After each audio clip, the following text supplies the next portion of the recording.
Bonjour à tous et bienvenue dans cette nouvelle page culturelle. Au menu de cette semaine de Pâques, un plat typiquement portugais, c'est l'exposition Au-delà des clichés, portrait de femmes portugaises à Nyon en 2016, une exposition créée par deux amies, Catarina Antunes et Mariana Mendes avec nous sur ce plateau. Bonjour, merci d'être avec nous. Bonjour, merci. On accueille également Amélia da Silva, Jessica Pereira et Bruna Matos, trois femmes photographiées dans le cadre de ce projet. Comme entrée, je vous propose des découvertes culturelles à vivre en famille avec la 11e édition de Pâques au musée. Nous sommes allés à la rencontre de quelques petites têtes blondes. Je vous laisse découvrir ça en images. Pâques pluvieux, loisirs créatifs heureux. Voilà le dicton qu'on aurait pu inventer pour la 11e édition de Pâques au musée. Au total, 36 musées vaudois, dont le musée romain, le château de Nyon et le musée du Léman, qui permettent aux enfants de découvrir les expositions tout en s'amusant. Ça se passe plutôt très bien, on est même plutôt surmenés puisqu'on en avait presque une vingtaine tout à l'heure et ils voulaient tous faire en même temps, mais ça se gère très très bien, on était sur les tables, par terre, tout va très bien. Au programme du musée du Léman, plusieurs activités comme le pliage d'origami autour du thème des poissons et de l'eau. Qu'est-ce que tu as sur la tête? Un bateau Et c'est qui l'a fait? Moi, Comment? dans le pliant. Je plié en deux et je dois... Voilà Napoléon. C'est un peu dur à comprendre, c'est un peu dur à expliquer. C'est facile à faire? Ouais, à peu près. Du côté du musée romain, on fête Pâques à la manière romaine, bien sûr, mais dans une ambiance plus calme. On a visité le musée et puis on a appris des choses sur les Romains. On a fait des pièces en pâte à modeler et on les a avec du spray doré et argenté, on les a sprayés dessus. Cette journée s'est passée de manière très sympathique avec un groupe quand même de 14 enfants, mais qui étaient tous intéressés, calmes. Maintenant c'est fini. Qu'est-ce que tu vas t'acheter avec ces pièces? Je sais pas. On a toujours des fois l'image d'un musée qui va être poussiéreux, ennuyé pour les enfants. Et au contraire, c'est de montrer qu'un musée peut être accessible aux enfants, c'est un lieu de vie. Et puis justement, en leur faisant traverser le musée pour accéder à cette salle où on a fait l'animation, et ça les a ouverts à la culture et c'est l'intérêt. Et en même temps, les parents aussi viennent et se disent « Ah mais finalement, oui, je peux venir visiter un musée avec mes enfants ». Ça les occupe et de manière, je dirais, intelligente, on espère en tout cas. En tout cas, à les entendre, à voir leur retour, ils y trouvent des plaisirs. Donc, ça fait une activité. Aujourd'hui, la pluie s'est invitée, donc Pâques étant très tôt cette année, je pense que cette semaine, c'est une bonne semaine à passer au musée. Alors suivez le conseil et profitez de ces ateliers jusqu'au 10 avril. Tu nous montres tes pièces?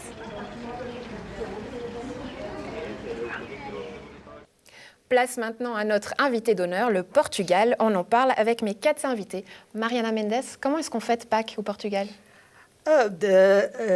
Pour fêter les Pâques, ça dépend aussi des régions. C'est pas la même chose dans toutes les régions.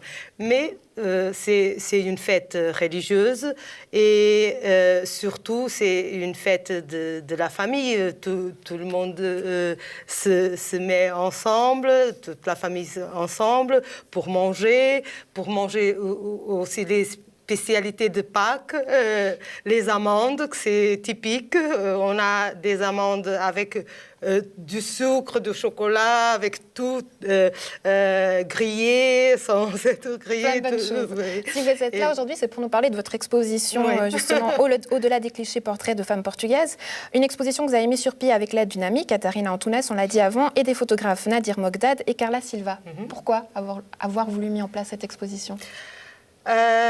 Cette exposition est partie d'une idée que j'avais en tête parce que j'ai vécu un épisode des clichés et j'étais dans le centre commercial La Combe à garer la voiture. Il y a un monsieur qui est arrivé et qui m'a demandé où était l'entrée pour le centre commercial Et j'ai expliqué, il m'a dit « Ah, pardon de vous déranger, mais je suis nouveau ici, dans la région. Je suis étranger, je travaille aux Nations Unies. Et vous, vous êtes d'ici, de la région ?» Et j'ai dit « Non, je suis portugaise, mais j'habite à Nyon. » Ah, vous êtes portugaise? Magnifique. Vous ne voulez pas travailler pour moi comme femme de ménage? Non, je ne cherche pas le travail pour le moment et j'ai la formation en relations internationales et si vous me dites que vous travaillez aux Nations Unies, peut-être que je pouvais être là à faire la même chose que vous.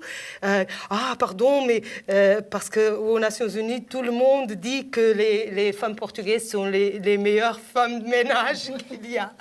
Et c'est pour ça que j'ai demandé, mais si vous voulez quand même pour secrétaire, vous pouvez me contacter. Merci beaucoup. À partir de ce moment, ça m'a travaillé dans la tête pendant des années. Et l'année passée, j'ai eu un moment d'inspiration et à la semaine contre le racisme 2015, j'ai trouvé la responsable pour l'intégration. Et j'ai une idée de faire une chose comme ça, peut-être une exposition de photographies des femmes portugaises pour montrer la diversité de professions, pour essayer un peu de changer ces clichés. Et parce que arrêter avec les clichés, je crois que c'est impossible. Mais, justement, votre but, c'est de les dénoncer. Mais est-ce que vous savez d'où est-ce qu'ils viennent, ces clichés ? Le cliché des femmes de ménage, je crois que c'est surtout à cause de l'immigration et c'est la seule opportunité que les femmes qui sont venues dans les années 80, c'était la seule opportunité qu'elles ont eue. Et elles n'avaient pas beaucoup de formation, beaucoup venaient de l'intérieur du Portugal. À l'époque, le Portugal n'était pas si développé comme il est maintenant. Et elles n'avaient pas même l'opportunité d'étudier. C'était la seule opportunité. Et elles sont allées en France, au Luxembourg, en Suisse, en France avant. Et on sait qu'en France, il y a ce cliché aussi des concierges et des femmes de ménage. Il y a aussi une raison historique, puisqu'on dit que ça vient de la dictature et de la propagande de Salazar, qui explique au fait qu'il y a la trilogie de 3 F, le fado, Fatima et Football. Donc Salazar va en faire des valeurs portugaises. Ouais. Aujourd'hui, quand même, ce sujet est toujours d'actualité, parce qu'on peut citer des grands noms. Il y a Cristiano Ronaldo, Marisa pour le fado, Antonio Lobo Antunes qui nous donne sa plume. Ouais. Donc, au final, c'est l'image du Portugal. Oui, et d'autres, beaucoup d'autres, et de nouveaux. Il y a, on a le prix Nobel de José Saramago, on a personnes dans le monde des arts. Maintenant, c'est beaucoup à la mode Vils, qui fait de l'art urbain, et Joana Vasconcelos, et il y a beaucoup d'autres. Mais sur le sujet de Salazar et de la dictature, je crois qu'il y a une chose intéressante aussi, et on a l'idée aussi, qu'on a voulu montrer dans notre exposition, que les femmes portugaises sont bien intégrées professionnellement, indépendamment de la profession qu'elles ont, mais elles ne s'intègrent pas beaucoup socialement, elles ne se montrent pas beaucoup, elles ont peur. Et je crois que ça vient aussi de la dictature, parce qu'elles sont parties d'un pays où ils avaient surtout ce groupe de femmes qui sont venues dans les années 80, qui fait 30, 25 ans. Et ces femmes-là, elles venaient encore avec cette idée qu'on ne peut pas parler, on doit être sage, on doit se mettre à notre place. Justement, vous leur avez donné la parole à ces femmes et vous leur avez même soumis un questionnaire. Quelles sont les conclusions que vous avez pu en tirer? Oui, c'était très intéressant, très enrichissant comme étude qu'on ne veut pas faire une étude sociologique, on n'est pas sociologue non plus, mais on a trouvé 3 groupes qu'on peut distinguer. Un groupe de ces femmes qui sont venues dans les années 80 et on a ici 3 exemples de ces 3 groupes de femmes, 3 femmes qui ont été photographiées. Professeur Amélia, elle est de ce groupe des femmes qui sont venues dans les années 80. Après, il y a les luso-descendants, les filles des femmes qui sont venues dans les années 80. Oui, que pour nous, on a trouvé que sont celles qui ont souffert plus avec les clichés. Après, elle peut... on en reviendra. Et la troisième? Son histoire. Et la troisième, ceux qui sont venus dans ces dernières années, avec beaucoup plus déjà de formation, et que surtout...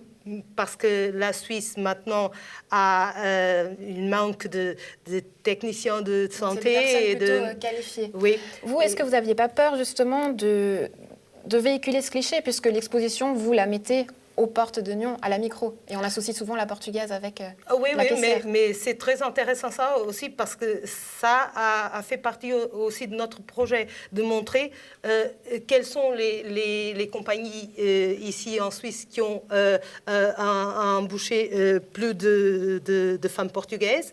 Et on voit que le micro, c'est un de ces cas. Et on a exposé à Micro Porte de Nyon, parce que le gérant de Micro Porte Nyon aime beaucoup ses collaboratrices portugaises parce qu'elles sont des bonnes professionnelles. Nous aussi, on y est allé justement et on a donné la parole aux gens pour savoir ce qu'ils pensaient des Portugais. On découvre ça en images. Bonjour. Vous reconnaissez quelqu'un dans l'exposition? Oui, je reconnais quelqu'un, mais je ne saurais pas dire son nom. Oui, je suis là-bas aussi, puis j'ai des amis aussi. Qu'est-ce qu'elles ont ces dames? J'en sais rien. C'est toutes des femmes portugaises et elles sont exposées ici. Qu'est-ce que vous en pensez? Ah, ok. Ah, c'est joli alors. Je suis avec une Portugaise, mon amie, donc du coup, ouais, ça aurait pu être sur les Portugais, ça aurait pu être sur n'importe qui en fait. Portugais, pourquoi portugais? Simplement c'est leur origine, mais ils sont comme nous. Je ne vais pas vous faire l'accent tout de suite comme ça, mais oui, la truelle, le claque dans la face, la femme de ménage, oui, ça a été un long cliché que j'ai vécu même toute petite quand j'avais 5-6 ans. Ils sont petits, costauds, c'est des maçons. Il y a une blague portugaise, on dit ils sont maçons ou carreleurs, hein, les Portugais. Alors à la naissance, ils font comment pour savoir? Ils jettent le bébé contre le mur, s'il reste collé au mur, c'est un maçon, s'il tombe, c'est un carreleur. Le cliché de la caissière, de la femme de ménage, l'accent fort. Des emplois en général sous-payés, mal payés. Moi je les trouve très très belles, pleines de vie. Bah, écoutez, le bonheur, la sérénité, il y a des sourires, c'est magnifique. On est fiers d'être là, on a vécu beaucoup de difficultés dans la vie, mais on a réussi à s'en sortir. Une fois, il y a un Portugais qui essayait de faire de la fondue, puis à un moment, le fromage, il fondait pas, alors je vais voir qu'est-ce qui se passait. En fait, il avait pris les pommes de terre à rechtis. C'est plutôt le côté technique qui m'intéresse, puis ouais, c'est très super lumière, super boulot. Des gens sympathiques, d'une façon générale. Vous êtes portugais les deux? C'est chouette de voir apparemment des personnes qui sont venues chez nous il y a, je sais pas, 38 ans, 28 ans, puis qui ont pu s'intégrer correctement et puis agréablement chez nous, quoi. C'est chouette. Moi, j'y suis allé plusieurs fois, très accueillant. On y mange très bien. Boas festas de Páscoa, feliz dia de Páscoa. Mesdames, une réaction sur ce que vous venez d'entendre. Peut-être Amélia, vous, la blague du maçon et du carreleur, ça vous fait rire? Oui. Il vaut mieux en rire qu'en pleurer, en fait, mais ça résume assez bien ce qui est véhiculé comme cliché et ça m'interpelle, oui. Justement, à mon avis, moi aussi, le meilleur moyen, c'est d'en rire. Et je vous propose tout de suite de jouer au jeu de l'interview cliché. Maria Amélia, est-ce que vous aussi, comme Linda de Souza, vous êtes arrivée en Suisse avec votre valise en carton? Ah non, pas du tout. Jessica Pereira, on le sait, la boisson nationale du Portugal, c'est l'huile d'olive. Quels sont les plats typiques portugais que vous préparez avec ces ingrédients? Bacalhau. La morue. Très bien. Bruna Matos, vous dimanche après-midi, vous les passez au stade de foot, à l'église ou derrière les fourneaux? Je dirais plutôt derrière les fourneaux. Mariana Mendes, est-ce que vos parents ont honoré cette tradition qui veut que les Portugais ont plusieurs noms? Est-ce que vous avez plusieurs noms? Oui. Quels sont-ils? Mariana, do Amaral, Sul, Mendes. Voilà, donc on a des vraies Portugaises avec nous sur ces plateaux. Plus sérieusement, Jessica, est-ce que vous avez souffert de ces clichés? Oui. Vous pouvez nous expliquer ce qui vous est arrivé? Oui, bien sûr. Alors, j'étais à l'école et puis normalement à l'école, il faut qu'on aille voir une orientatrice professionnelle. Et justement, cette dame, elle m'a dit que je ne pouvais pas aller plus loin parce que les Portugais, c'est soit femme de ménage, soit maçon. Et puis que le seul moyen d'avancer dans mes études, c'était de payer une école privée. Puis que mes parents, ils n'allaient jamais avoir les moyens puisque ça faisait pas longtemps qu'ils étaient en Suisse. Et puis voilà, j'ai quand même continué mes études et puis j'ai réussi. Et puis je peux montrer à cette dame qu'on n'est pas que des femmes de ménage et des maçons. Donc l'intégration, c'était quand même une étape difficile pour vous? Oui, au début, ouais. Amélia, pareil pour vous, vous êtes arrivée, il y a plusieurs années en arrière, vous faites partie, on va dire, de la première génération. Quel est votre parcours? Alors, je me reconnais un petit peu dans mon amie, puisque c'est devenu une amie maintenant. Mon parcours, c'est que mes parents ont émigré très jeunes en France et que j'avais 8 ans et que j'ai atterri dans un pays où personne autour de moi ne parlait un mot de portugais et moi, je ne parlais pas un mot de français et mes parents non plus. Et donc, ça a été très difficile de m'intégrer. Et j'ai eu une ambition de devenir enseignante tout de suite, très tôt, en me disant « je ne veux pas que d'autres enfants vivent ce que je vis moi, donc je vais devenir enseignante de français pour pouvoir les aider ». Et puis, à l'époque non plus, on ne croyait pas qu'une petite Portugaise pourrait un jour enseigner le français, donc même mes parents n'y croyaient pas en fait, vu que ni l'un ni l'autre ne savaient lire.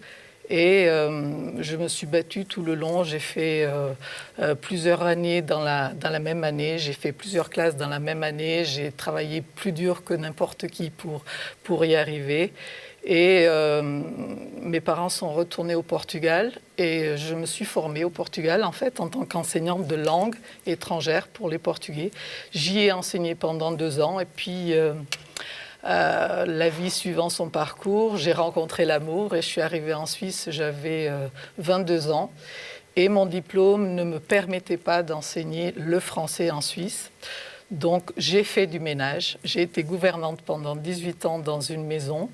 J'ai eu des fabuleuses rencontres qui m'ont toujours dit « ne lâche pas ton rêve ». Et finalement, à 40 ans, je suis retournée sur les bancs de l'université. J'ai fait une formation pour travailler avec des enfants. Et je travaille avec des enfants depuis 12 ans dans une école ici à Nyon.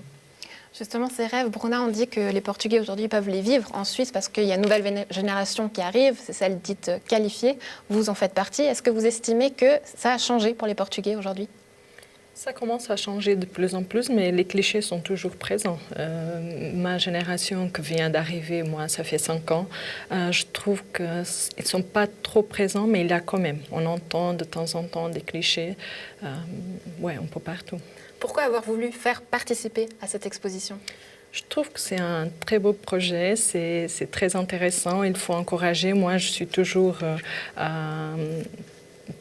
partant pour soutenir, pour être là, des bons projets comme ça, parce que je trouve que l'objectif et l'idée, c'est magnifique, il faut être là.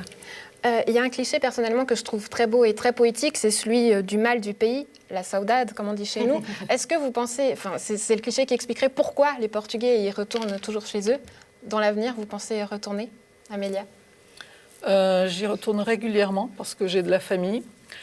J'y retourne régulièrement parce que ce sont mes origines et que je ne les renie pas. Bien au contraire, je veux dire, je suis la personne que je suis parce que je viens de là et parce que j'ai suivi ce parcours-là. Donc oui, et je pense que j'y retournerai pour la retraite. Il fait meilleur qu'ici.